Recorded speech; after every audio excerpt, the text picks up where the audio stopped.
What is going on YouTube and Diablo fans? My name's Andreas and as always welcome back to Mana and Motherboards.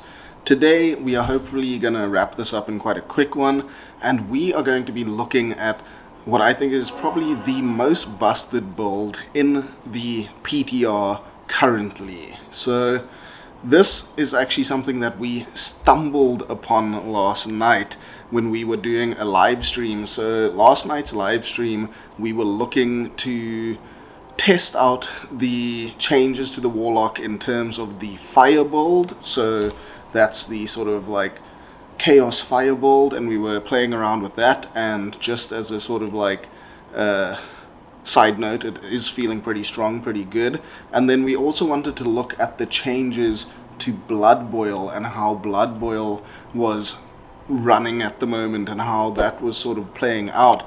And in the stream, whilst we were testing out Blood Boil, one of our sort of community members, Frog Mike, if you're watching this, thank you Frog Mike, he mentioned and recommended, why don't I try out the Tainted slash hybrid Blood Boil build.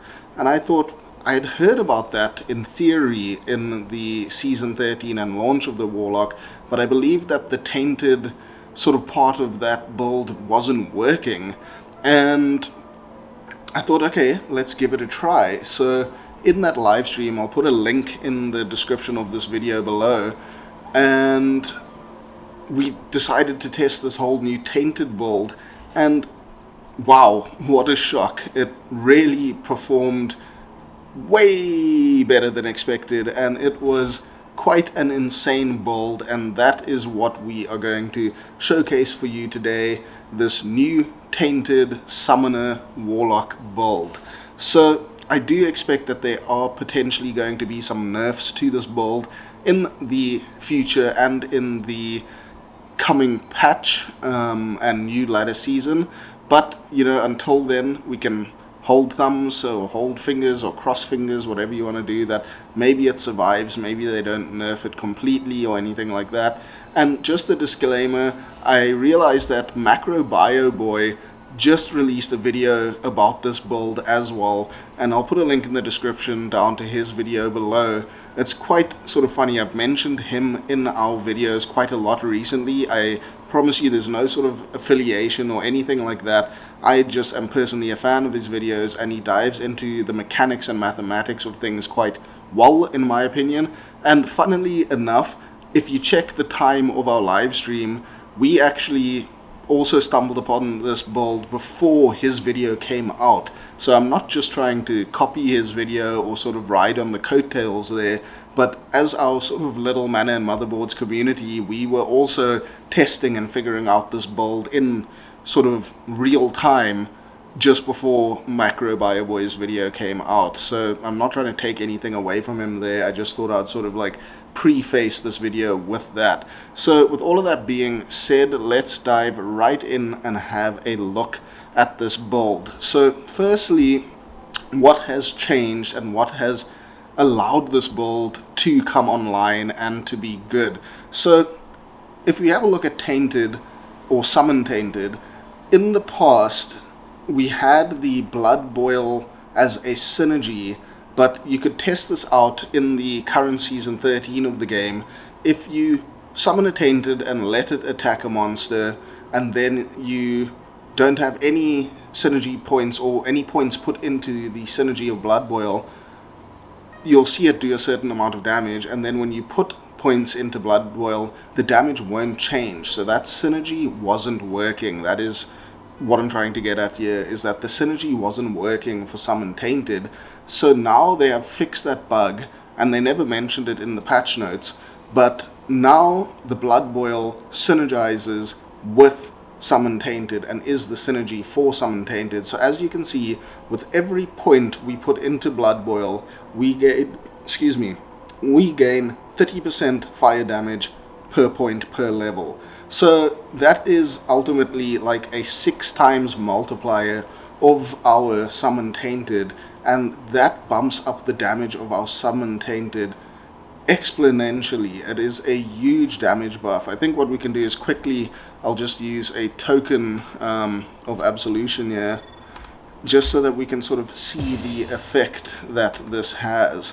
So if we look at Summon Tainted, let's just put the points into the skill tree here that we need.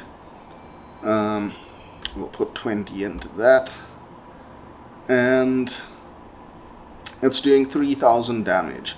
So every time we put a skill point into Blood Boil, you'll see 4000 damage, 5000 damage, 6000 damage, 7000 damage, and so on and so forth as we continue to put points into Blood Boil. And then, because we are also going to be using Blood Boil, we'll also put 20 points into Engorge, 20 points into Blood Oath, and I think 1 into Levitation Mastery, just for testing purposes, to not use as many stat points. And then we'll put 1 into all the sigils so that we can have Sigil Death. And then our remaining skill points will go into Demonic Mastery, just to buff our demons. And as you can see here, we get up to 30,000 damage per second per Tainted without all of our buffs and other things going on. So that is just how incredibly powerful this synergy is for Summon Tainted. And now that the synergy is online and working, we are just in a fantastic place in terms of damage for this build. So quickly sort of going over the build right now, and just also letting you in on something. The way we stumbled upon this, like I mentioned, was testing out Blood Boil. And Blood Boil itself, it was dealing the same amount of damage that it used to, which was a fair amount of damage, but with that radius decrease from 25 yards or whatever it was to 4 yards, it became a very melee style skill. And the only way I found that Blood Boil really seemed to work nicely was almost in a telestomp fashion, teleporting on top of mobs and then blood boiling, as opposed to using your death mark to then sort of force teleport your monsters, your demons, on top of mobs, and then in that sense letting off your blood boil. So that is sort of how we were playing Blood Boil, and I was a little underwhelmed. It did decent damage, but it felt like you had to get really close and personal with the other monsters, or you need to constantly spam your death mark, and it just wasn't feeling like the most fluid playstyle. And then it sort of, when we figured out that Summon Tainted is the way to go, it kind of kills off any other summoner warlock build, because Summon Tainted is just so much stronger. So even using a excuse me, even using a bound demon with Cursed, with Blood Boil, and all the other variations that you could use for a summoner warlock, Tainted just seems better. So in testing Blood Boil, we sort of figured out that Summon Tainted is kind of the ultimate and the best summoner warlock build. I'm not saying you can't use any other variations, but ultimately this one is going to be the most efficient at farming and the best. So that's just sort of the build as it is. As you saw, our skill points, we just put in 1 into each of the sigils. I put in 1 into Levitation Mastery. You won't need to do this, it just depends on what weapons you're using and how you want to allocate your stat points. And then we maxed out Summon Tainted, Blood Boil, and then Blood Boil synergies of Blood Oath and Engorge, and then the rest of our points go into Demonic Mastery.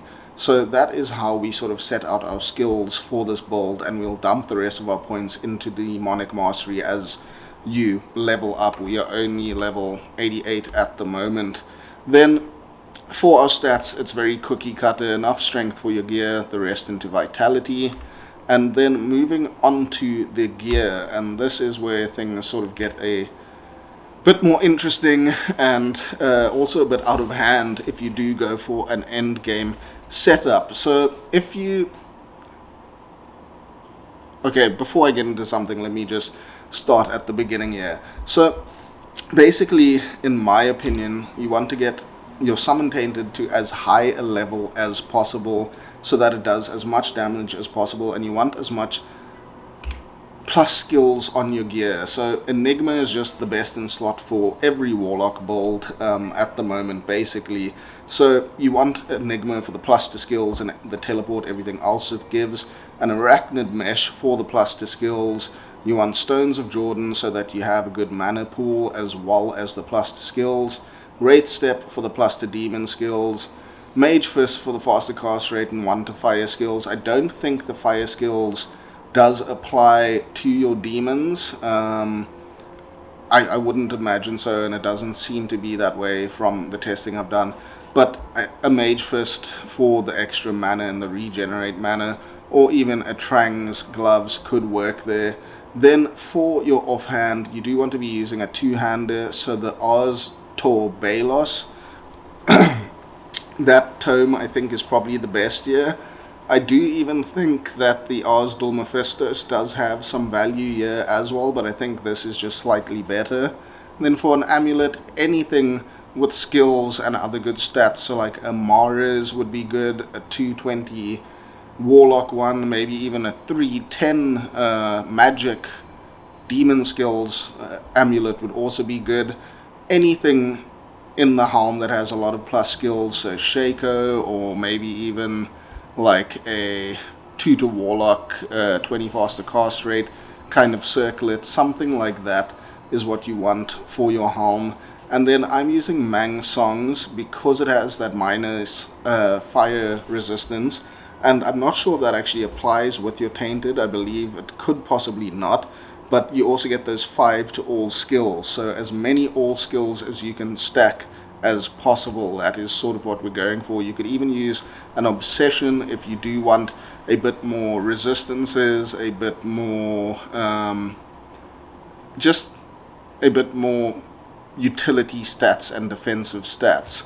So that's sort of our setup there. We have an inventory full of skillers and a Fire, Flame Rift, Sundered Charm, just some all-res small charms. This is obviously quite a high-end sort of illustration of what this character can be.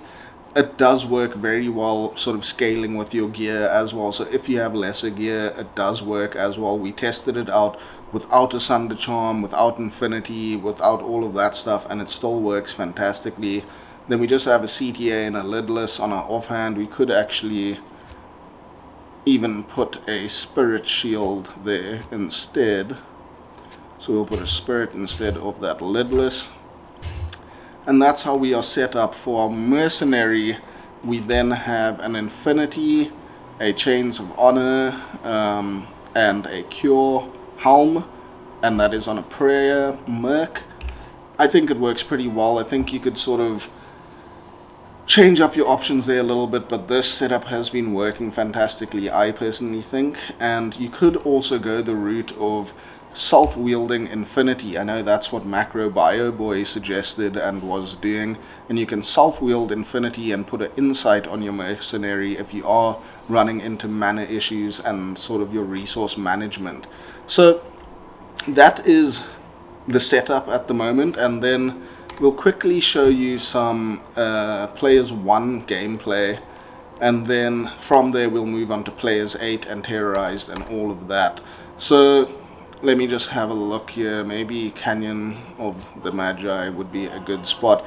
So in terms of buffs, you really don't have a lot of buffs. You could pre-buff with some other items. Personally, that's not my style to play. It is very min-maxy and very sort of sweaty to play that way, you know, a lot of things going on. So I just prefer not a lot of buffs. You would just use your Call to Arms and your battle command, battle cry, and then you'd summon your 3 Tainted, and then from there you just use your Blood Boil, your Death Mark, and your Sigil Death. So as you can see running around here, I mean, you have 3 Tainted that do 33,000 damage each, so you're doing over 100k damage with these 3 Tainteds running around, and that is a huge amount of fire damage, and you basically just need to teleport around. You don't really need to do much. And when it comes to immunities, I mean, we are using a Sundered Charm and we are using Infinity, but when you do get to the higher player counts and player numbers, like players 8, immunities do take a bit longer, but then again, you are a hybrid Blood Boil build, so that is when Blood Boil comes into effect with helping you take care of immunes as well as your mercenary as well. So overall, this build can do all content, and I think its sort of forte is single target damage, actually, as opposed to AoE and big mob clear speed. So let's quickly go up, I think, to the Chaos Sanctuary just to show you what a Diablo kill would look like, and we'd put on players 8 for that when we get there. We just want to get there faster. So as you can see on players 1, this is absolutely just decimating everything. I mean, maybe not quite the absolute fastest build, but what it does offer is a very relaxed play style of not having to do a whole lot, because your demons just do everything for you, and you can position them as you want. You teleport them using your left click with your death mark, and they just annihilate everything for you. This build is super powerful. As you can see, the immunes take slightly longer, but really not a big issue whatsoever. And by immunes, they obviously are sundered. I just mean monsters with very high fire resistance. So we'll quickly get to Diablo here, and then we'll show you on players 8 how quickly this character can take out a players 8 Diablo.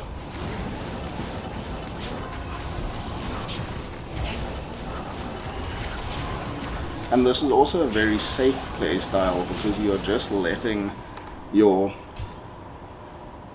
demons do everything for you. You can stay back in the background and not have to worry about anything. And I think for hardcore it would be a great build. I think just in general it's quite overpowered at the moment. And even on players 8, if the monsters or mobs aren't fire immune, I had to actually check last night on the live stream if we were playing players 8, because it absolutely didn't feel like it. This build was just clearing things so quickly that it didn't feel like we were playing players 8 even. So as you can see, when it comes to these fire immunes on players 8, it does take a little bit longer, but you still can use, like right now I'm actually using Blood Boil. I wasn't whilst I was talking there, and that speeds up your killing greatly in terms of immunes.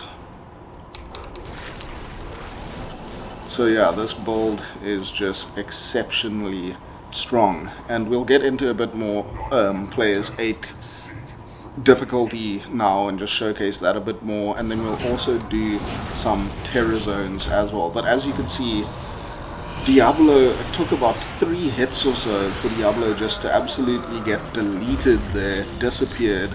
And I'll just exit and make a new game and show you a bit of Terrorize players 8. Maybe we'll do a bit of Act 3, something like that. Let's see.